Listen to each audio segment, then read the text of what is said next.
Maka adapun as-Sukari indah di mulut dan dipraktekkan, maka akhlaknya sangat mulia.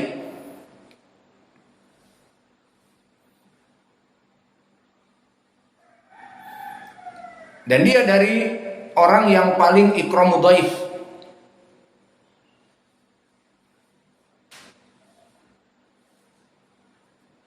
Di mana dia mengatakan ma syabi'tu mundu salatina sanah illa an yakuna li dhaif.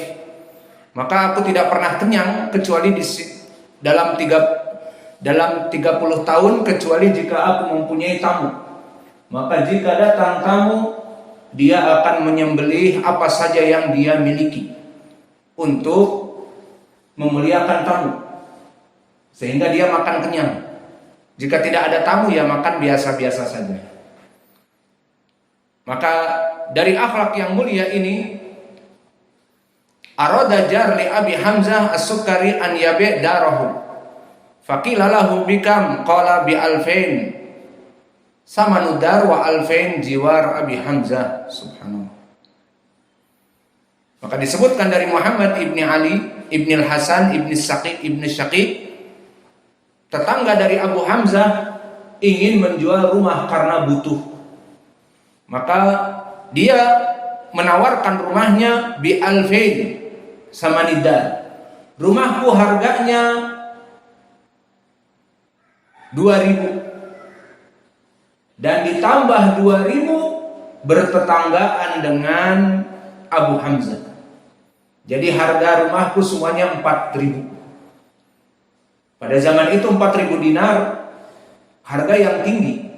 Dan dilihat rumahnya apakah villa, mungkin rumah biasa, wallahu alam apakah mungkin dari kayu. Namun kenapa bisa naik harganya?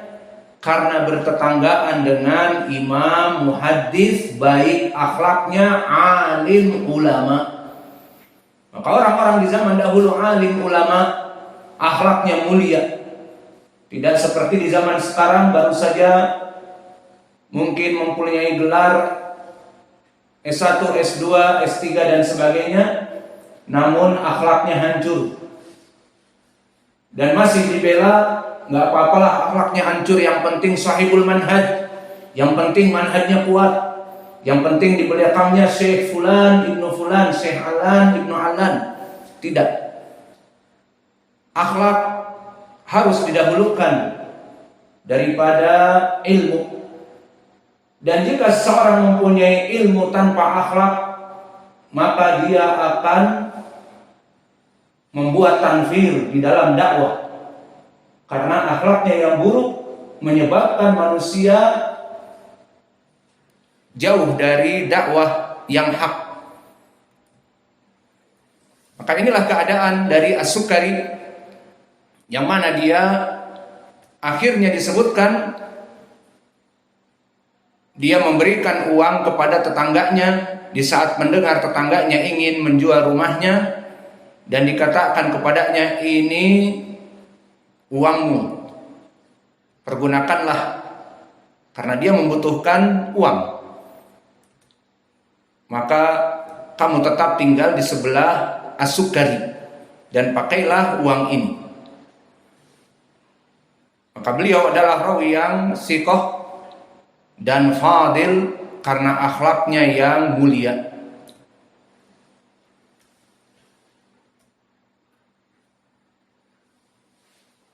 Maka berkata Abbas Ad-Duri, perawi dari Imam Yahya ibn Ma'in, min siqatin nas, dia adalah orang yang paling siqah dari manusia. Kemudian meriwayatkan dari Al-A'mash wa huwa Sulaiman ibnu Mihran, dan telah terdahulu tentang Al-A'mash sehingga tidak usah banyak dibahas lagi, dan dia di tabaqah yang kelima. Al-A'mash thiqatun hafidh, dia imam muhaddis dan juga ahli Al-Quran. Namun sayang manusia tidak sempurna, akhirnya dia dijauhkan dari hadis-hadis dikarenakan mempunyai sifat tadlis. Maka jika meriwayatkan Al-A'mash an dari gurunya, maka didhaifkan. Namun disebutkan oleh Imam Az-Zahabi di Al-Mizan Al-I'tidal, di Mizanul I'tidal, bahwa dia dikecualikan jika meriwayatkan dari gurunya yang tiga, Ibrahim ibn Yazid An-Nakhai dan Syaqiq ibn Salamah Abu Wa'il dan Abu Saleh As-Saman Az-Zakwan. Karena ketiga ini min asbatin nas kepada Al-A'mash. Kemudian meriwayatkan dari Sa'id ibn Jubair. Sa'id ibn Jubair dia adalah Al-Asadi, asalnya dari Kufah, Al-Kufi dari Irak. Siqatun sabtun, faqih. Maka dia dilaqabi dengan di atas derajat siqah dan mempunyai ilmu fikih, faqih. Dan dia di tabaqah yang ketiga. Maka telah disiqahkan oleh para ulama seperti Abu Zur'ah dan juga Sufyan Ats-Tsauri dan juga yang lainnya.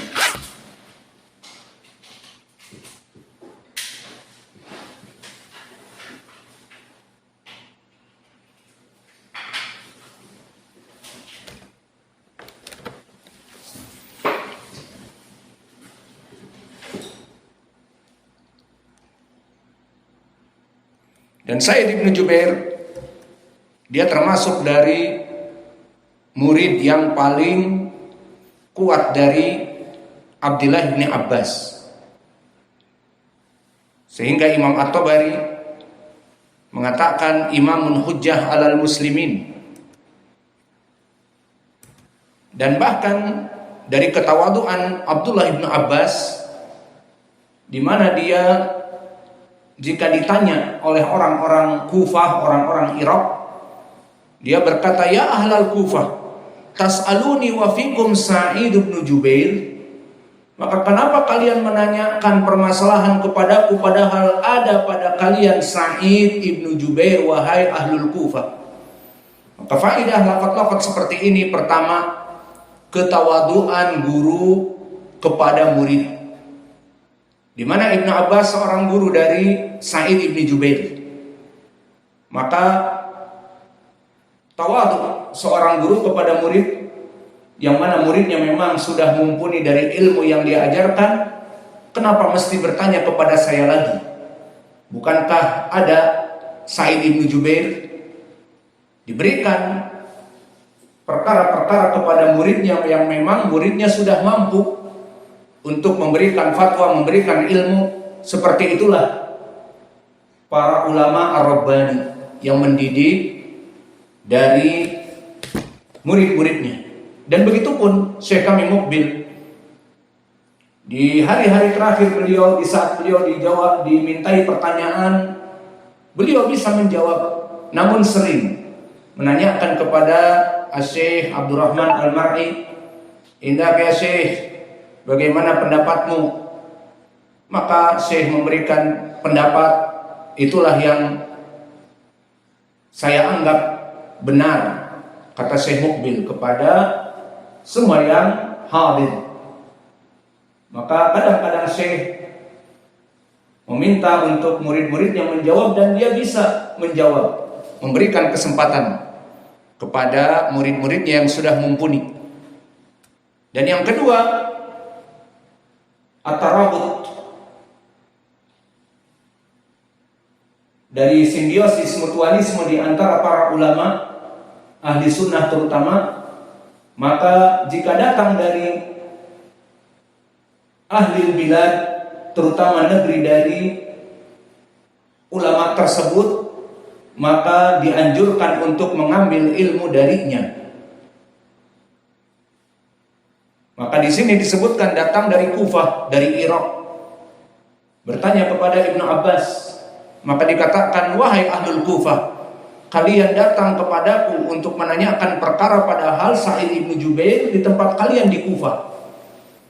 Maka sesama alim ulama, sesama asatidah saling memberikan rekomendasi untuk belajar dengan ustadz-ustadz yang ada di daerahnya, dan agar memecahkan masalah kepada ustadz yang ada di daerahnya.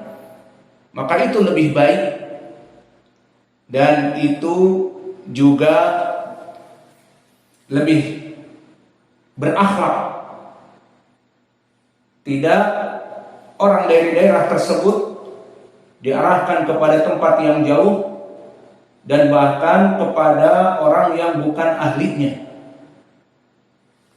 Maka inilah dari sunnah-sunnah adab dari para ulama kepada ulama yang lain. Maka kami ingat di saat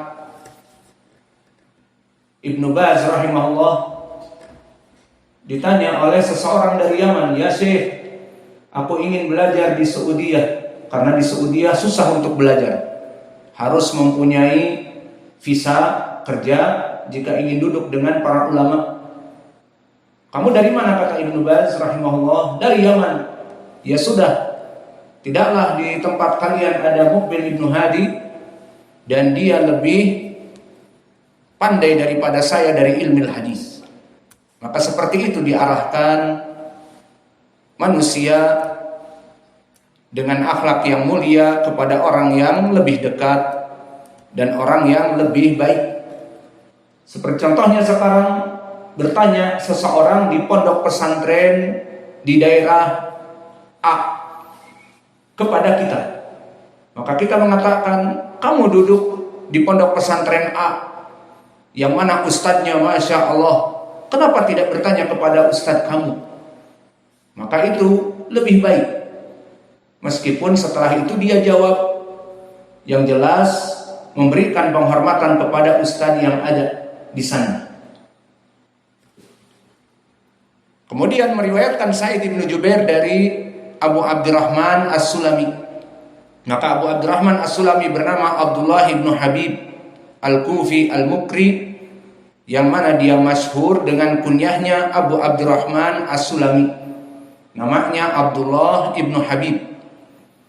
Dan dia di tabaqah yang kedua. Dan tadi Sa'id bin Jubair di tabaqah yang ketiga. Maka tabaqah yang ketiga adalah tabaqah dari tabi'i yang mutawassit, tabi'i yang tengah-tengah. Dan tabaqah yang kedua tabi'i kabir.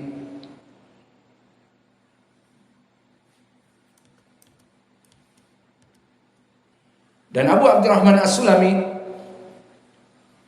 dia terkenal dengan Al-Muqri'.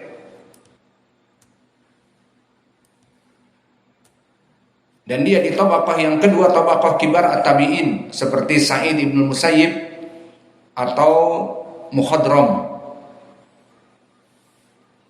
Disikohkan oleh Imam An-Nasai dan Ibnu Sa'ad, dan dikatakan oleh Abu Daud bahwa dia dulu orang yang buta.